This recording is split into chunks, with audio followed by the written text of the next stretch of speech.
ഇപ്പോൾ നാം ശ്രവിച്ചുകൊണ്ടിരിക്കുന്നത് morning voice എന്ന ആത്മീയ ശുശ്രൂഷയാണ്. ഇന്ന് ദൈവവചനത്തിൽ നിന്നും കർത്താവിൻ്റെ ദാസൻ MG രാജനാസാം ധ്യാനചിന്തകൾ പങ്കുവയ്ക്കുന്നു.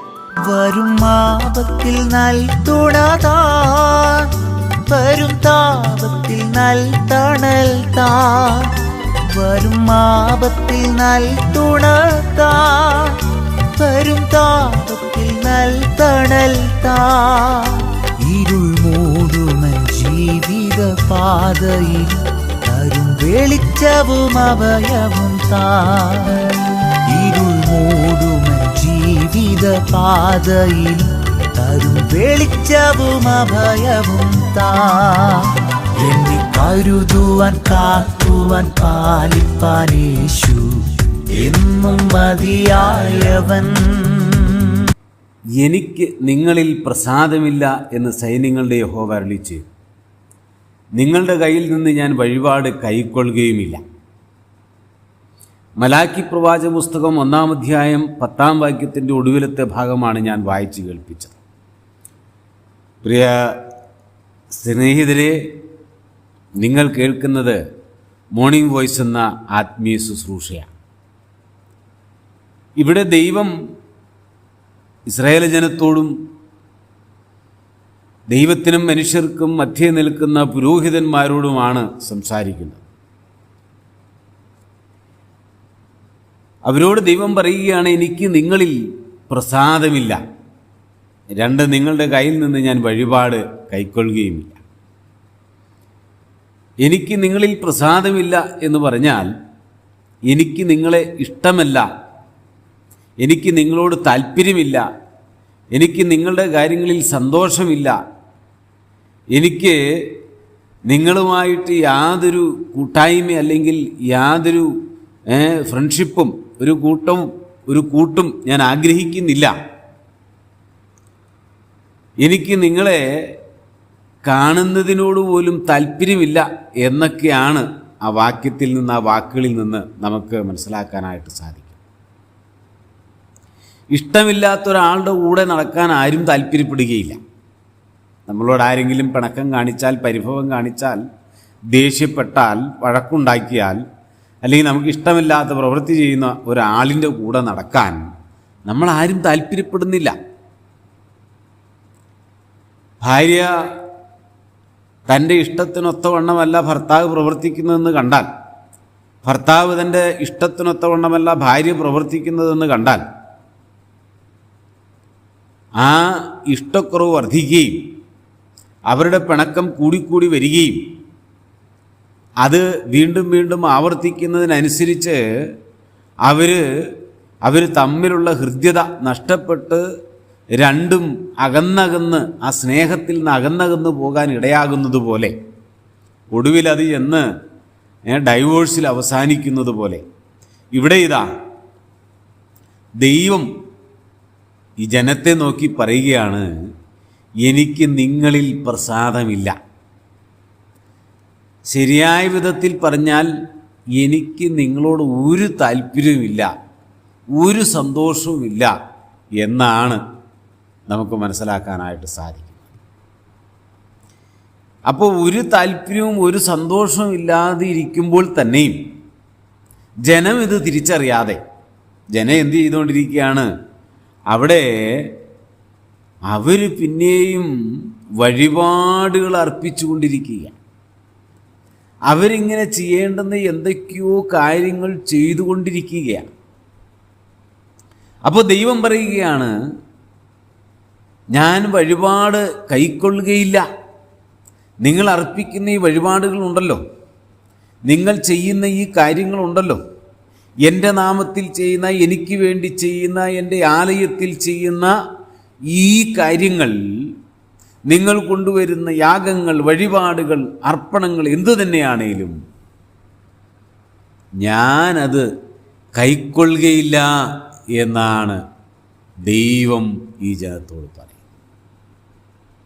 ഇഷ്ടമില്ലാത്ത ഒരാൾ എന്തെങ്കിലും തന്നാൽ നമ്മളത് സ്വീകരിക്കാൻ മനസ്സ് വയ്ക്കാറില്ല. നമ്മിൽ ആരും തന്നെ സ്വീകരിക്കാറുണ്ടാകും. അപ്പോൾ ഇവിടെ ഇതാ ഈ ഇസ്രായേൽ ജാതിയും അവിടുത്തെ പുരോഹിതന്മാരും ദൈവത്തിന് ഇഷ്ടമില്ലാത്ത യാഗങ്ങളെ അർപ്പിച്ചുകൊണ്ടിരിക്കുകയാണ്, വഴിപാടുകൾ അർപ്പിച്ചുകൊണ്ടിരിക്കുകയാണ്. ആർക്കാ അർപ്പിക്കുന്നത്? അത് ദൈവത്തിനാണ്. ആരാണ് ഇതിൽ പ്രസാദിക്കേണ്ടത്? അത് ഈ ദൈവമാണ്. എന്നാൽ അർപ്പിക്കുന്ന വ്യക്തി അത് ചിന്തിക്കുന്നില്ല. അവരിങ്ങനെ കൃത്യമായ നിലകളിൽ അർപ്പിക്കുന്നുണ്ട്, അതിനൊരു മുടക്കം വരുന്നില്ല. അപ്പോൾ അർപ്പിക്കുന്ന ആള് ഞാൻ ആർക്കർപ്പിക്കുന്നു, ഞാൻ അർപ്പിക്കുന്ന ആൾ അത് സ്വീകരിക്കുന്നുണ്ടോ, അദ്ദേഹത്തിന് അതിൽ പ്രസാദമുണ്ടോ എന്ന് ചിന്തിക്കാതെ ഇത് എൻ്റെ ഇഷ്ടമാണ്, ഞാനിത് ചെയ്യും, ഞാനിങ്ങനെ ചെയ്തുകൊണ്ടേയിരിക്കും എന്ന് ഉള്ള മനോഭാവത്തിലാണ് ഇന്ന് ഇസ്രായേൽ ഇത് ചെയ്തുകൊണ്ടിരിക്കുന്നത്. ദൈവം പറയുകയാണ്, എന്താ ദൈവം പറയുന്നത്? ഒന്നാമത് പറയുകയാണ്, എന്ത് പറയുന്നു? എനിക്ക് നിങ്ങളിൽ പ്രസാദമില്ല. അപ്പോൾ രണ്ടാമത് പറയാണ്, നിങ്ങൾ അർപ്പിക്കുന്ന ഈ കാര്യത്തിലും എനിക്ക് സന്തോഷമില്ല. അപ്പം ഇഷ്ടമില്ലാത്ത ഒരാൾ എന്ത് തന്നാലും അതിൽ സന്തോഷം ഉണ്ടാവില്ല. തരുന്നത് ഒരുപക്ഷെ മേത്രമായതായിരിക്കാം, നല്ലതായിരിക്കാം, ഗുണമുള്ളതായിരിക്കാം, സൗന്ദര്യമുള്ളതായിരിക്കാം, വിലയുള്ളതായിരിക്കാം, എന്തു തന്നെ ആയിക്കൊള്ളട്ടെ. പക്ഷെ നമുക്കിഷ്ടമില്ലാത്ത ഒരാൾ ഒരു കാര്യം തരുമ്പോൾ അത് എത്ര വിലയുള്ളതാന്ന് പറഞ്ഞാലും നമ്മളതിൽ അത് വാങ്ങാൻ താല്പര്യം കാണിക്കുകയില്ല. അങ്ങനെയെങ്കിൽ ഇന്ന് രാവിലെ എന്നെ ശ്രദ്ധിക്കുന്ന എൻ്റെ പ്രിയ സഹോദരങ്ങളെ, നാം അർപ്പിച്ചുകൊണ്ടിരിക്കുകയാണ്, കൊടുത്തുകൊണ്ടിരിക്കുകയാണ്, ദൈവനാമത്തിലാണ് ചെയ്തുകൊണ്ടിരിക്കുന്നത്, ദൈവം പ്രസാദിക്കുമെന്നുള്ള വിചാരത്തിലാണ് ചെയ്തുകൊണ്ടിരിക്കുന്നത്. എന്നാൽ ദൈവം പറയുകയാണ്, എന്താ പറയുന്നത്? നിന്നിൽ എനിക്ക് പ്രസാദമില്ല. ഒന്ന്. രണ്ട്, എനിക്ക് നിന്നിൽ പ്രസാദമില്ലാത്തത് കൊണ്ട് നീ ഈ വയ്ക്കുന്ന ആരാധന, ഈ കാഴ്ച, ഈ കാര്യം, ഇതിൽ എനിക്ക് പ്രസാദമില്ല, എനിക്ക് സന്തോഷം, ഞാനത് സ്വീകരിക്കുന്നില്ല. നോക്കണേ, ഈ നാളുകളിൽ വളരെ ശ്രദ്ധിക്കേണ്ടുന്ന ചില യാഥാർത്ഥ്യങ്ങൾ ഇവിടെയുണ്ട്. നമ്മളിൽ പലരും വില കൽപ്പിക്കാതെ പോകുന്ന പല കാര്യങ്ങളുമുണ്ട്. എന്താണെന്നറിയാവോ? പല ആളുകളും ദൈവത്തിന് പ്രസാദമില്ലാതെയാണ് ജീവിക്കുന്നത്. പല കുടുക്കും കെണിയും ഉപദ്രവവും ദൂഷണവും ചതിയും കുടുക്കും കെണിയും പിന്നെ വഴക്കും ചീത്തവിളിയും കൊലവിളിയും നിലവിളിയും ഒക്കെ ആയിട്ട് നടക്കുന്ന പല ആളുകളുമുണ്ട്. പിന്നെ അങ്ങനെ പല ദോഷം ചെയ്ത് ഉപദ്രവം ചെയ്ത് മറ്റുള്ളവർ ഉപദ്രവിച്ച് നശിപ്പിച്ച് മറ്റുള്ളവർക്ക് ദോഷകരമായ കാര്യങ്ങളൊക്കെ ചെയ്തിട്ട് ദൈവത്തിന് വേണ്ടി എന്തോ കൊടുത്താൽ ഇതിനൊക്കെ പരിഹാരം കിട്ടുമെന്ന് വിചാരിക്കുക. അങ്ങനെ എത്രയോ ആളുകളെ ലോകത്തിലെന്നറിയാവൂ. അവരെല്ലാം ചിന്തിക്കുന്നത് എന്തൊക്കെ ചെയ്താലും ഒടുവിൽ ദൈവത്തിന് എന്തെങ്കിലും അങ്ങ് കൊടുത്താൽ ദൈവം പ്രസാദിക്കും, എൻ്റെ പാപത്തിനൊക്കെ പരിഹാരം കിട്ടും, ഞാൻ രക്ഷപ്പെടും, എനിക്ക് സ്വർഗം കിട്ടും, മോക്ഷം കിട്ടും എന്നുള്ള വിചാരത്തിൽ എല്ലാ അക്രമവും അനീതിയും പാപവും ദോഷവും വ്യഭിചാരവും എല്ലാം ചെയ്തിട്ട് ഒടുവിൽ എന്തെങ്കിലും അങ്ങ് ദൈവത്തിന് കാഴ്ചവെച്ചാൽ മതി എന്ന് ചിന്തിക്കുമ്പോൾ ദൈവം പറയുകയാണ്, എനിക്ക് നിന്നിൽ പ്രസാദമില്ല, പിന്നെ നീ തരുന്ന കാര്യത്തിൽ ഞാൻ എങ്ങനെ പ്രസാദിക്കും? ഞാനെങ്ങനെ പ്രസാദിക്കും? മറ്റൊരു കാര്യം ഞാൻ പറയട്ടെ, ദൈവജനത്തിൻ്റെ ഇടയിലും പല ദോഷങ്ങളും പാപങ്ങളും അക്രമങ്ങളും ദൈവഹിതമല്ലാത്തതും ചെയ്തിട്ട് ഞായറാഴ്ച ദൈവത്തെ ആരാധിക്കാമെന്ന് ദൈവത്തെ ആരാധിക്കുന്നു, മുടക്കം കൂടാതെ വരുന്നു, ആരാധിക്കുന്നു, ശുശ്രൂഷകൾ ചെയ്യുന്നു, കർത്തൃമേശയിൽ പങ്കെടുക്കുന്നു, മുഖ്യസ്ഥാനങ്ങളിൽ ഇരിക്കുന്നു, പല പരിപാടികളും ചെയ്യുന്നു, എല്ലാം ചെയ്തിട്ട് ഒടുവിൽ ഞാനിതെല്ലാം ചെയ്യുമ്പോൾ മറ്റതിനൊക്കെ പരിഹാരം കിട്ടുമെന്ന് വിചാരിക്കുന്ന ധാരാളം വിശ്വാസികളായ ആളുകൾ നമ്മുടെ ഇടയിലുണ്ട്. അവർ ചിന്തിക്കണം. ദൈവം പറയുകയാണ്, എനിക്ക് നിന്നിൽ പ്രസാദമില്ല. വേറെ ചിലർ അങ്ങനെയല്ല. വേറെ ചിലർ ആരാധനയ്ക്ക് പോകില്ല, അവർ ജോലിക്ക് പോകും, മറ്റു പല കാര്യത്തിന് പോകും, ഞായറാഴ്ചകളിലും അവർക്ക് പല കാര്യങ്ങളിലാണ് താല്പര്യം. എന്നിട്ടൊടുവിൽ ഈ കിട്ടിയ പൈസ അതിൻ്റെ ഒരു ഭാഗം സുവിശേഷ വേലയ്ക്ക് വേണ്ടി കൊടുക്കുക, ദൈവദാസന്മാർക്ക് കൊടുക്കുക, സഭയിൽ കൊടുക്കുക.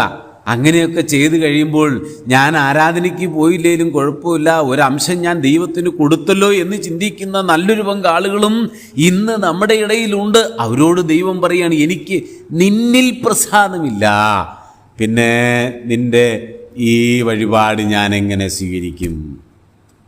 നോക്കണേ, ദൈവത്തിന് ആദ്യം പ്രസാദം തോന്നേണ്ടത് നാം അർപ്പിക്കുന്ന കാര്യത്തിലല്ല, പിന്നെയോ എന്നിലാണ്. ഞാൻ എന്തർപ്പിച്ചു എന്നല്ല ദൈവം നോക്കുന്നത്, ഞാൻ എങ്ങനെയുള്ളവനെന്നാണ് ദൈവം നോക്കുന്നത്. അപ്പോൾ എന്നെ ശ്രദ്ധിക്കുന്ന പ്രിയമാന്യ ശ്രോതാവേ, താങ്കൾ രക്ഷിക്കപ്പെടാത്ത ഒരാളാണെങ്കിൽ ജീവിതത്തിൽ ഞാൻ എല്ലാ പാപവും ചെയ്താലും ഒടുവിൽ എന്തെങ്കിലുമൊക്കെ ദൈവത്തിന് കൊടുത്താൽ മതി, അപ്പോൾ ദൈവം എന്നെ രക്ഷിക്കുമെന്ന് ചിന്തിച്ചാൽ അത് ഭോഷത്തരമാണ്, മണ്ടത്തരമാണ്. അങ്ങനെ ചിന്തിക്കരുത്. കാരണം ദൈവത്തിന് പ്രസാദം നിന്നിലാണ് വേണ്ടത്, നീ കൊടുക്കുന്ന പൈസയിലോ നീ അർപ്പിക്കുന്ന കാര്യവസ്തുവിലോ അല്ല. ആകയാൽ മാനസാന്തരപ്പെട്ട് രക്ഷിക്കപ്പെട്ട ദൈവത്തിലായി ദൈവപ്രസാദമുള്ളവനായി തീരണം. ദൈവം അത് ആഗ്രഹിക്കുന്നു. ആരാധനയ്ക്ക് പോകാതെയും